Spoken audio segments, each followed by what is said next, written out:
So, hi Rhianne, this is your homework that your mum asked me to help you with, and you've done something already which is really good. The only thing I'd say is some of that, I think you've just lifted that off the internet and copied it straight out for me, which is alright, but you've got to do some of it in your own words as well. I was a teacher once, you see, so I can be bossy like your mum. Now what you're going to do is your mum's going to print these off, these little words, and you're going to then write in your own words under there what they mean, and I'm going to help you with this video. We might do 2 videos, we'll see how we go, because it might take a little while. Right, the first thing, you want to see that a bow is made of horsehair, so look at that. You can see there's the hair, so imagine that was on a horse's tail once, and how it works is each hair has got tiny little barbs on it, and that is what sort of plucks the strings continually as you play it. So that's come apart.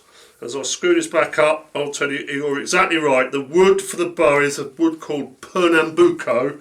I think it is sometimes called Brazil wood, which is what you said, quite rightly. Good girl. And we have a little nut here to tension it. And Pernambuco wood is very strong for its weight. So you look how thin that is at the end there. And that curve is a bow, it's a bow curve, and that's what gives the tension to the horsehair to be able to play it. So there we are, that's about right. Can you see that little gap in there? Because I've done it a lot of times, I know how tight to have that. So now that will play the strings. So that's on to our first word. And this is the first word you're going to find. Your mum's going to find this one, arco. So that means I'm going to play the violin with the bow, like this.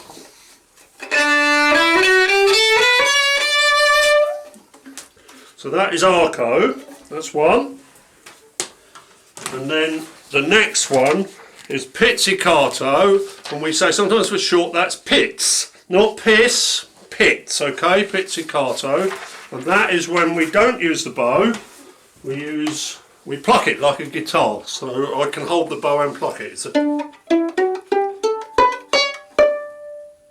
Got that? And your mum will also get a photo of some music. This is a bit of Beethoven 9th Symphony. And Beethoven 9th Symphony, you will see that has got written above there somewhere, pits for pizzicato, and then arco. So when I'm playing that, I have to play that with my fingers, pluck pluck, and that with the bow. I'll just do that for you. And you could probably maybe follow the music, your mum can follow it and help you. So it's like this.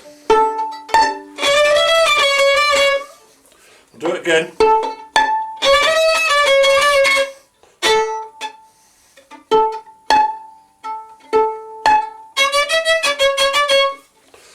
Okay, so that's going from, what was it, pits to arco. And you can see that written in the music. That's picture, the number of the picture of your mum is 3791. Right, how are we doing? What's the next word we're going to do? Oh, I've lost them all. Oh, right, yes, we're doing all right. I'll throw that on the floor. Right, collegno. Sharon will say if I pronounce that right. Yeah. Collegno. And what does it mean? With the wood. With the wood, collegno. It's Italian. So that means, instead of playing with the hair, the horsehair, we turn the bow over and play with the wood. And it makes a very interesting sound. And this is very famously used in the Planet Suite, the opening movement of the Planet Suite. Your mum can find that on the internet, and it starts with all the violins playing with the wood of the bow in the opening movement, which is called Mars. Mars is a planet, as you know. Here we go.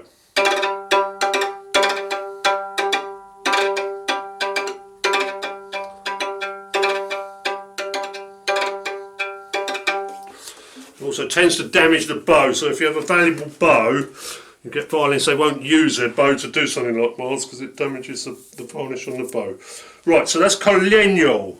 How are we doing? Are we going to have a rest at this moment? No, I think we're going to continue for a bit. I'll tell you what we'll do next. Hang on.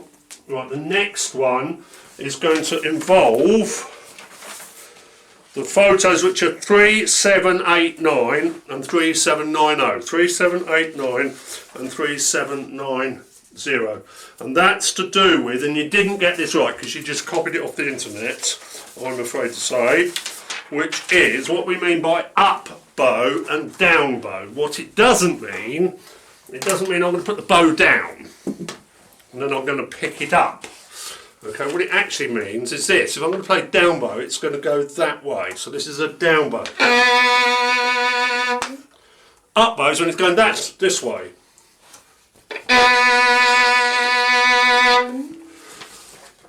And that's important for lots and lots of reasons. I won't explain that in any great detail. I'll show you the symbols for it in a moment. But in an orchestra, we all want to be doing that at the same way. So we need to have the bow going the correct way so everybody's doing it the same. That's important. There are reasons why you do it certain ways. Right, so on the cymbals, up bow, we have like a V, that means up bow, we're going to play it that way. And down bow is like an upside down, don't know what, that symbol there. Like an N. Like an N, only a square N. Like a square N, and that means down bow, and that means our bow is going to go that way. Down towards the floor, up towards the sky. And what you'll find is, and your mum's going to do this as well, these are pictures 3, 7, 8, 9 and 3, 7, 9, 0. 3, 7, 8, 9 you'll see is got the bowing printed, so there's that V, that means I'm going to go up, and there's the upside down square N, capital N, is down. So that's printed. Sometimes we actually write it in with our own handwriting, so on picture number 3790 there's my handwriting to say that the way I want to play it. And when we play in the orchestra, that will be in. People will put that into every single violinist or cellist or viola player's part. So we're all going up and down at the same time. And that is quite important. And we've got all of that. I think at that point, we're going to stop. And Sharon's going to stop the camera.